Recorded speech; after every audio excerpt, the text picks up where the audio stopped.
devais définir notre invité avec un mot, un seul, je choisirais la constance. Que vous écoutiez ses interviews passées ou présentes, vous verrez qu'il ne dévie jamais de sa ligne de conduite ni de ses principes.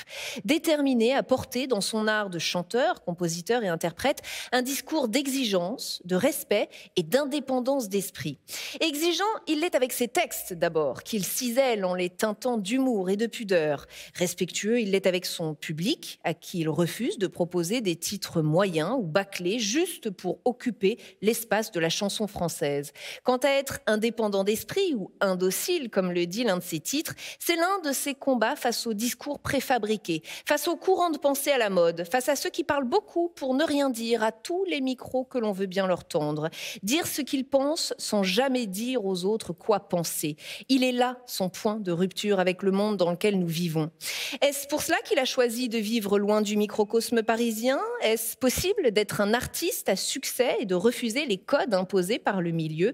Posons-lui toutes ces questions. Bienvenue dans Un Monde, un regard. Bienvenue Benabar. Merci, d'être avec nous pour cette ici, introduction. Dans ce dôme tournant du Sénat. Merci d'avoir accepté notre invitation. Est-ce que vous diriez que vous jouez effectivement une partition dissonante dans le monde de la chanson française? Oh, j'oserais pas l'exprimer comme ça parce que c'est très flatteur, mais je suis assez récalcitrant et même un peu malgré moi devenu une forme de porte-drapeau d'un discours qui est pas exactement qui correspond pas toujours à celui qu'on veut entendre ou qu'on entend beaucoup trop, parce que ça veut pas dire. C'était une consoeur à vous, je crois, qui disait ça dans une émission l'autre fois. Il y a une différence entre visibilité et représentativité. Donc il y a des gens qui sont très visibles, ce que vous disiez, sur ceux qui ont beaucoup de micros, mais qui ne sont pas forcément représentatifs de beaucoup de gens. Et c'est pour ça que j'ai toujours considéré que c'était essentiel de faire de la tournée, notamment. Parce qu'on sait bien que Paris, c'est pas la France, mais encore faut-il le vivre. Et je le ressens, d'ailleurs, depuis quelques années, beaucoup plus, cette différence entre un microcosme parisien de plus en plus resserré. Vous le décrivez, et la réalité. Vous la décrivez, cette vie parisienne. Vous dites factice, corrompue, vérolée. Il faut avoir un réseau, avoir les bons contacts plutôt qu'une bonne chanson. Vous ne participez pas d'ailleurs aux victoires de la musique. Plus envie d'être complice, dites-vous. Complice de quoi? Oui, c'est vrai que ce milieu, je connais moins le cinéma, mais je le connais un petit peu aussi, mais surtout la musique, c'est devenu très corrompu. Bon, voilà, c'est un milieu très corrompu, mais il faut aussi se le dire, parce que notamment nous, Français, on a un peu tendance à un peu donner des leçons à tout le monde. Et la France, c'est un pays corrompu comme les autres. Il n'y a pas de raison qu'il ne le soit pas, d'ailleurs. Et notamment dans ce milieu-là, où c'est pas forcément une corruption spectaculaire avec des mallettes de cash. C'est-à-dire que la corruption, c'est donner quelque chose en échange d'une faveur. Mais ce quelque chose, ça peut être une appartenance à un réseau, ça peut être faire un livre 3 ans plus tard. Enfin, et ça, ça a toujours existé, je pense. Et c'est devenu très, très présent. Et comme j'ai le sentiment que le milieu s'est resserré, on peut difficilement ne pas ou en faire partie ou en être l'adversaire. C'est-à-dire que c'est difficile de surnager autour de ça et puis d'être indifférent.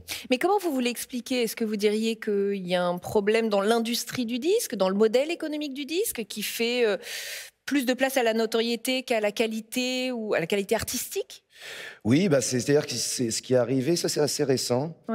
J'espère que ça va pas durer.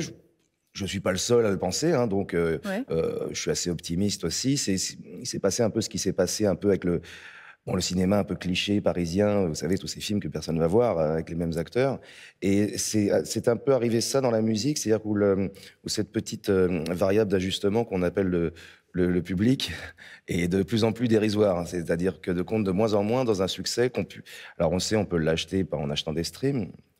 Et d'ailleurs, pas forcément quand on est rappeur, parce qu'ils ont beau dos, les rappeurs, mais on peut faire la couve de Télérama et être sur France Inter et acheter des streams, ça c'est beaucoup vu.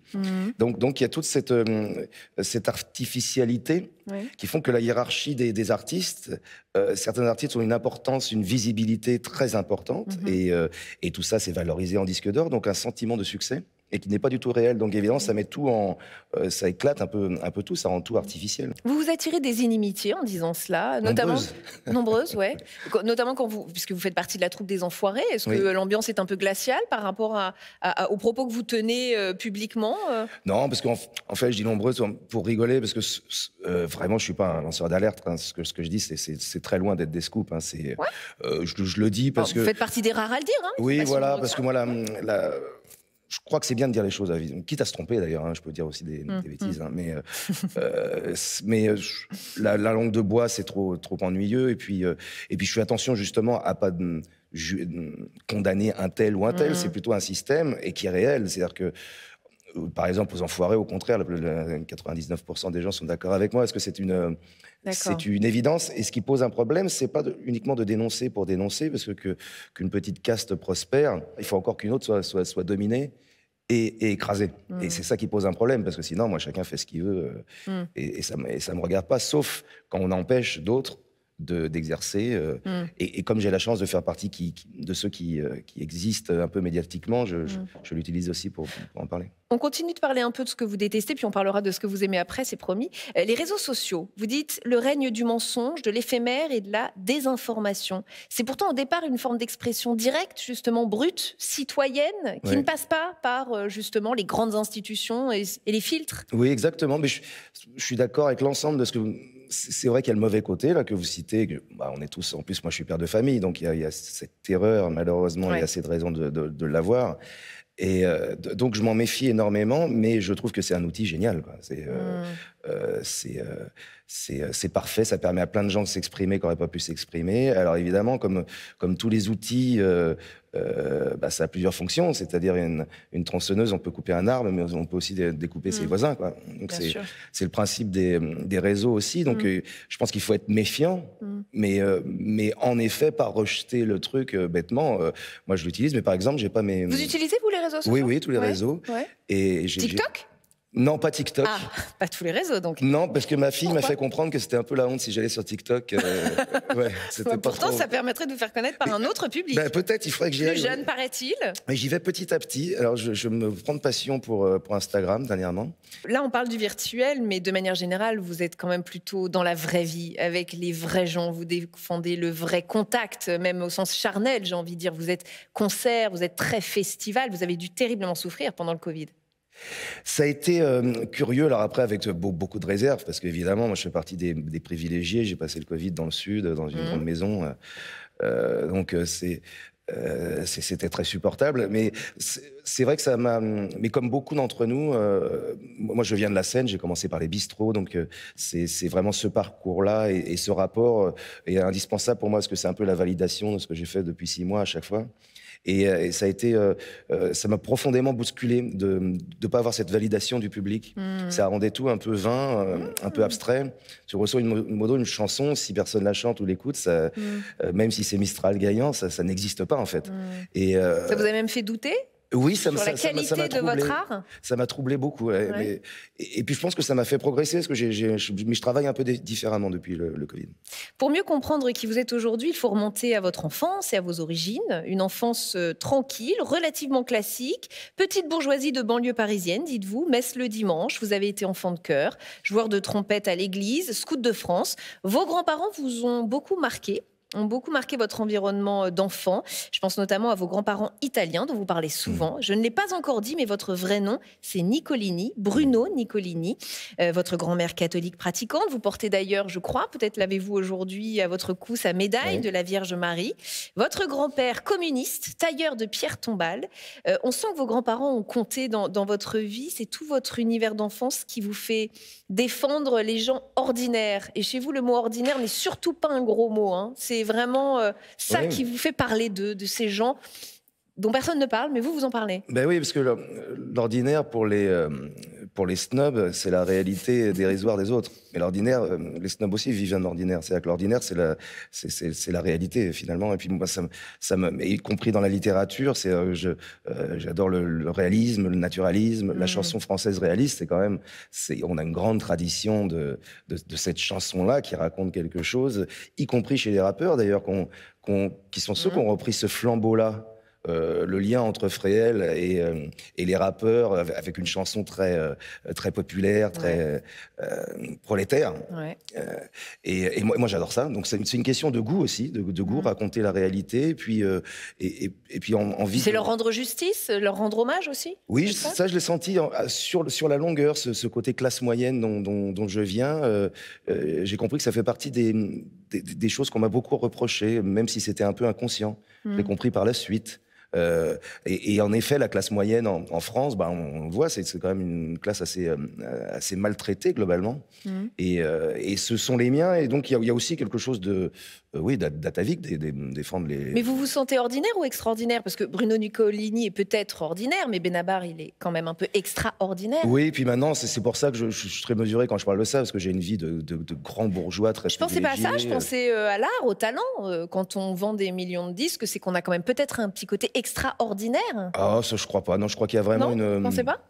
Il faut un goût pour ça, un engagement. Je pense qu'il y a vraiment un engagement dans l'écriture, et qui n'est pas du tout l'engagement politique, dire pour qui voter, bien sûr, mais l'engagement réel un peu de tous les jours. C'est pour ça que c'est un métier qui peut être un peu dangereux, on se rend très vulnérable, et y compris personnellement. C'est pour ça que c'est un métier qui tire beaucoup de problématiques un peu.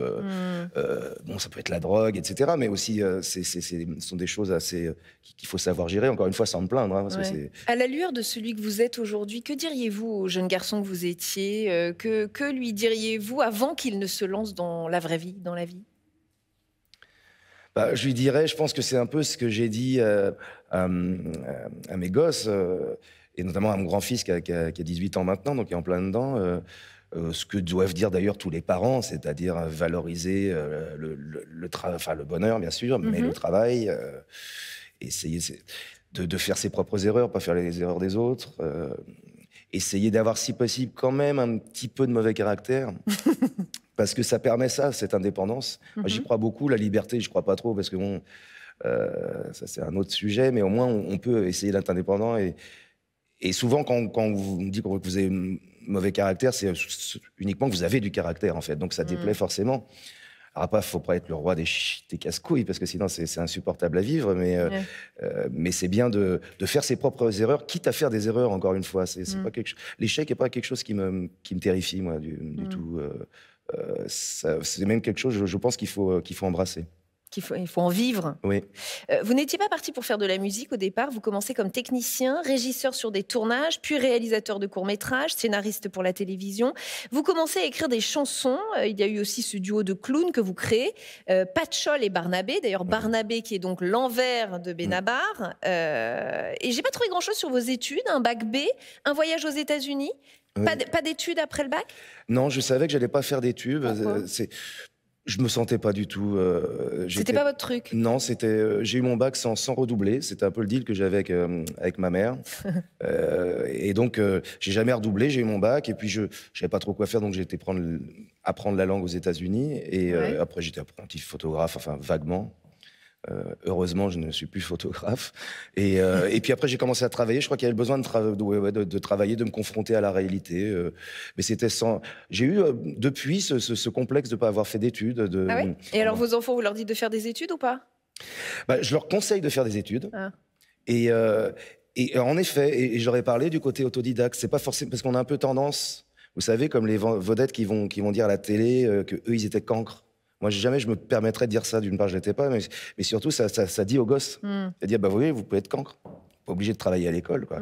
Ou tous ceux qui vont nous emmerder parce qu'ils arrêtent de se droguer, ou ils s'arrêtent de boire. Ça dit aussi à un enfant que, en fait, on peut se droguer, être une vedette, et puis s'arrêter, et puis ça va bien. Alors que c'est pas la vérité, en plus.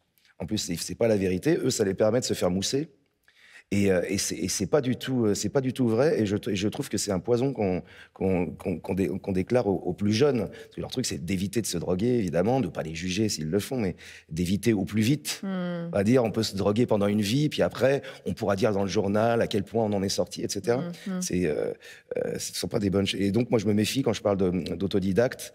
c'est bien de faire des études aussi. Le point commun entre tout ça, c'est quand même l'écriture, l'envie d'écrire, le besoin d'écrire. Alors, on va parler un peu texte, on va parler écriture, mais cette fois, avec ce document que je vais vous présenter, qui vient de nos partenaires, les Archives nationales. Je vais vous le lire pour le public. C'est obligé, j'ai oublié mes lunettes dans la... Et ben voilà. Et ben alors, c'est moi qui vais me charger de la lecture. Alors, de toute façon, il y a des gens qui nous écoutent. Non, c'est vraiment de l'autre côté des documents qui date du 22 janvier 1947. Il s'agit d'une lettre assassine adressée au ministère de la Justice par le cartel d'action morale et sociale demandant la condamnation de l'éditeur et de l'imprimeur du livre J'irai cracher sur vos tombes, écrit par le poète, parolier, écrivain Boris Vian, mais publié sous le pseudonyme qu'il avait pris alors, Vernon Sullivan. Je cite cette lettre parce qu'elle est incroyable. Ouvrage excessivement dangereux qui se lit facilement même par des adolescents très peu cultivés. Tiens. Il est d'un sadisme et d'un réalisme révoltant. Il est susceptible de pousser des adolescents au délit sexuel et au meurtre. Pour la petite histoire, après une série de procès, Boris Vian sera condamné à 15 jours de prison, plusieurs années plus tard, mais il sera vite amnistié et le scandale va quand même faire exploser les ventes de ses ouvrages. Qu'est-ce que ça vous inspire à vous, le parolier, à celui qui écrit que vous êtes? Est-ce qu'il y a une limite à l'écriture? Je ne crois pas du tout, mais c'est dans une grande tradition. Hein. Il y a le procès de Flaubert, il y en a eu tellement. C'est en effet cette envie de censure qui est encore présente. Que vous sentez, vous? Oui, qui est pas aussi claire Bien que sûr. ça, mais y compris d'autocensure d'ailleurs. Pas dans vos paroles de chansons. Pas dans les paroles de chansons, au contraire, vraiment, il n'y a aucune censure et je vais au bout des choses, mais je fais très attention à ce que ce soit très précis dans ce que je dis. J'aurais écrit beaucoup si je dois dire quelque chose, il faut que ce soit vraiment ce que je veux dire, pas que ce soit maladroit. Et après, passer des mois pour essayer de me rattraper. Mais en effet, c'est dangereux. Et puis, il y a plein de phrases qu'on peut vous empêcher de dire, des trucs qui ne passeront pas à la radio, mais pas forcément parce qu'ils sont scandaleux, d'ailleurs. Parce que il y a certaines radios, par exemple, si vous avez des cuivres dans votre morceau, ils ne passeront pas. Parce que quelqu'un a déterminé que les cuivres, c'était un peu pour les vieux, je crois. En plus, alors moi, je suis trompettiste, donc ça me fait un mal personnel. mais bon, il y a des trucs comme ça.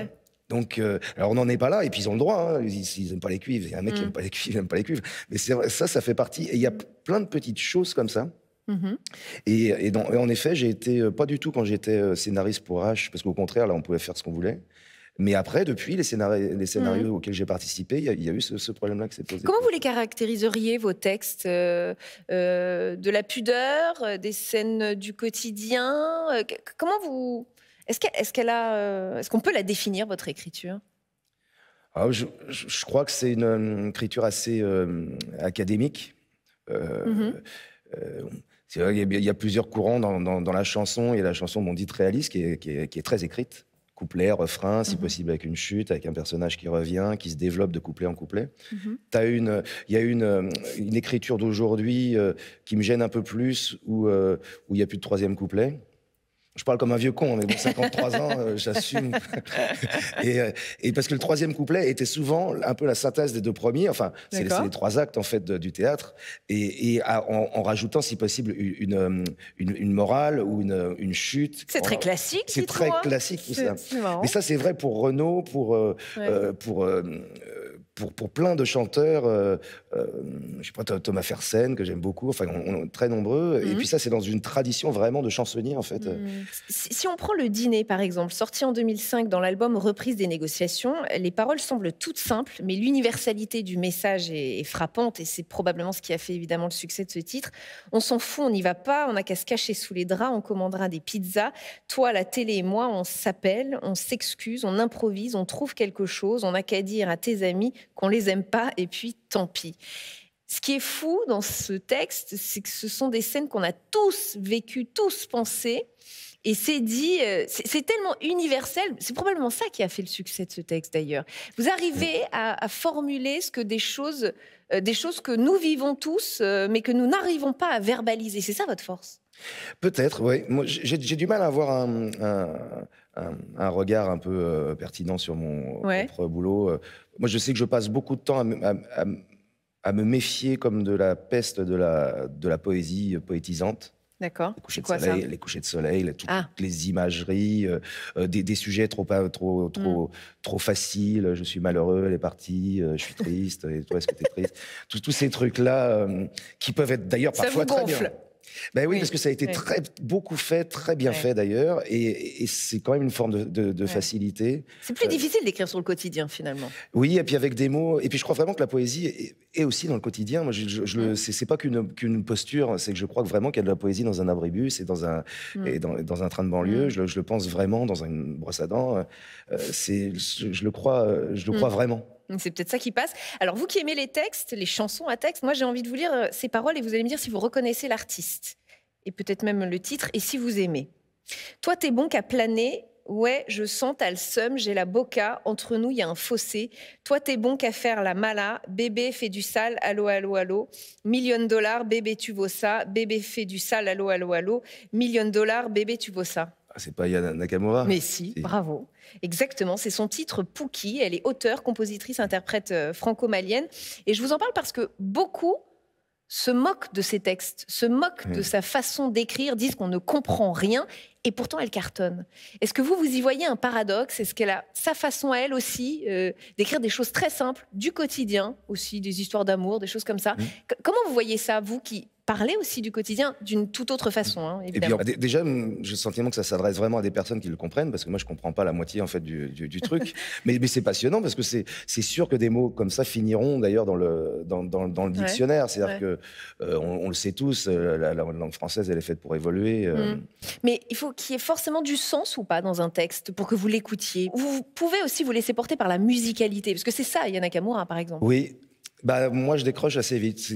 C'est pour ça que la musique anglo-saxonne, j'ai écouté, enfin, ou italienne, quelle qu'elle soit, mais pas longtemps, parce que moi, j'ai besoin qu'on me raconte une histoire, mais c'est vraiment un goût personnel, c'est de comprendre ce qu'on me raconte. Et sinon, il y a des trucs magnifiques, on parlait de Bachung, c'est magnifique, mais à un moment, j'ai pas assez à manger dans l'histoire elle-même. Et Dieu sait si Bachung, c'est déjà un énorme niveau, quoi. J'ai des photos à vous présenter, Benabar. La première, la voici. C'est Indochine, groupe qui a fait parler de lui récemment en refusant de participer au festival Les Déferlantes, qui avait envisagé de se produire à Perpignan, une ville gérée par le Rassemblement national. Louise Attaque a menacé du même boycott. Finalement, donc, le festival ne se produira pas à Perpignan. Comment avez-vous regardé cette affaire? Est-ce que vous auriez fait pareil? Est-ce qu'un artiste doit s'engager jusque-là ou pas? Écoutez, moi, ça m'est arrivé un truc comme ça il y a 2 tournées dans une ville qui était contre... l'équipe dirigeante était notoirement d'extrême droite et contre le mariage pour tous. Et puis avec un discours avec certains relents homophobes. Et on ne savait pas quand mes producteurs avaient signé. Et donc, ça nous a posé un problème. Moi, j'ai été joué. Parce que moi, je ne choisis pas le public. Et puis, il y a une différence entre le public. Mais par contre, mon cachet, c'est-à-dire 100% de ce que j'ai reçu, je l'ai donné à l'association Le Refuge. Vous savez, où il y a les jeunes, quand ils se font virer de chez eux parce qu'ils sont gays. Et voilà, c'était ma façon à moi. Donc, moi, je ne voulais pas être militant de quoi que ce soit, parce que ce sont des gens qui sont élus. Moi, je suis un républicain avant tout. Et donc, quand on est élu, on est élu. Et ça, c'est quand même... il va quand même falloir que tout le monde se fasse à cette raison-là, avec le RN qui est à l'Assemblée nationale, c'est vrai. Donc, voilà, sinon, il ne fallait pas qu'il soit là. Ou sinon, il faut purement et simplement interdire le vote quand il ne convient pas, parce que moi, évidemment, je m'oppose à ce qu'il propose. Et donc, voilà, moi, je l'ai géré comme ça. Une deuxième photo, c'est Michel Sardou, qu'on ne présente pas, hein. Bon, plutôt classé à droite. Vous avez confié un jour que vous aimiez bien ces chansons et que vous aviez même eu un temps envie de reprendre l'un de ces titres et que c'était des copains qui vous en avaient dissuadé et que vous le regrettez. Vous auriez aimé reprendre quel titre, par exemple? Oh, il y a des titres comme J'ai une passion pour la Java de Broadway. Ah oui. D'ailleurs, j'en ai fait une petite sœur, mais en le disant, qui s'appelle Paris by Night. Mais c'était au début de ma carrière dans les bistrots. Il y avait, dans les années 90, moi, j'étais déjà décomplexé complètement. Et j'ai toujours beaucoup aimé Michel Sardou pour les chansons elles-mêmes. Après, les prises de position un peu parce que j'allais dire, virilistes me gonflent pas un que, peu. même sur La peine de mort, il a eu des chansons. Oui, voilà. Alors ouais. après, depuis, on a compris qu'il y avait il y avait beaucoup de provoques. Mais quand j'ai commencé, j'étais très fier parce qu'on m'avait comparé à Michel Sardou dans Le Monde. Quand Le Monde s'intéressait à moi, donc ça fait il y a longtemps déjà. Hein. Pourquoi il vous boycotte maintenant, Le Monde? Complètement, ouais. Ah bah ça fait partie des choses dont il y a des listes noires, vous savez, dans le truc. Vous êtes sur la liste noire du Monde? Ah bah enfin, s'il y en a une, je suis dessus, ouais. Pourquoi? Je sais pas si... Bah, il y a des... Vous savez, maintenant, dans le petit milieu dont on parlait, c'est un milieu qui ne fait que revendiquer l'appartenance à ce propre milieu, en fait. Et d'ailleurs, il y a des gens très bien, hein, mais qui se maintiennent. C'est le propre des aristocraties. C'est-à-dire qu'on se tient, sinon on tombe tous. Et moi, je suis farouchement républicain, justement. Moi, je déteste les aristocraties. Et donc, dans Le Monde, elle m'avait comparé au Sardou de gauche. Alors moi, j'étais hyper fier. Et puis, en fait, les attachés de presse m'ont dit « Mais non, c'est pas un compliment. » C'est une mauvaise nouvelle. Parce que moi, je voulais qu'on me mette partout, vous savez, sur les trucs. Ouais, hop, un tel, le Sardou de gauche, machin.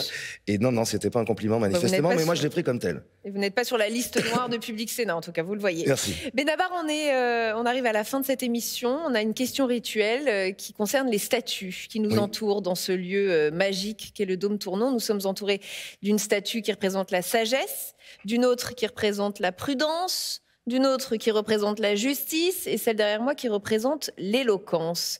Quelle est la vertu dont vous avez envie de nous parler, là, maintenant, tout de suite? Ah bah, tout de suite, je dirais, oui, l'éloquence. L'éloquence.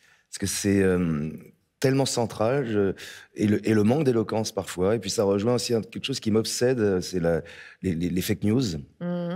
Et justement, des gens qui sont parfois très éloquents, mais pour dire de purs mensonges. Et d'ailleurs, il faudrait le dire en français, hein, une fake news, ça s'appelle un mensonge. C'est pourquoi il y a une espèce de mot intermédiaire. Comme pour la relativiser. Oui, c'est ça, comme si c'était moins grave, en fait. C'est juste une fake news. Et ça, je trouve ça terrifiant. Et évidemment, pour nous, mais pour les gamins, on sait tous, les informations complètement erronées ou fallacieuses, qui ne sont pas complètement fausses.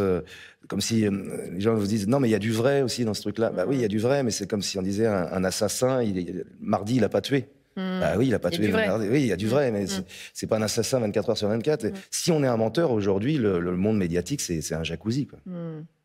On s'arrêtera sur cette phrase, sur cette belle image. Je sais pas si c'est bien. Le jacuzzi. J'espère que je vais pas crever tout de suite après, ça sera ma dernière phrase, quoi. Non.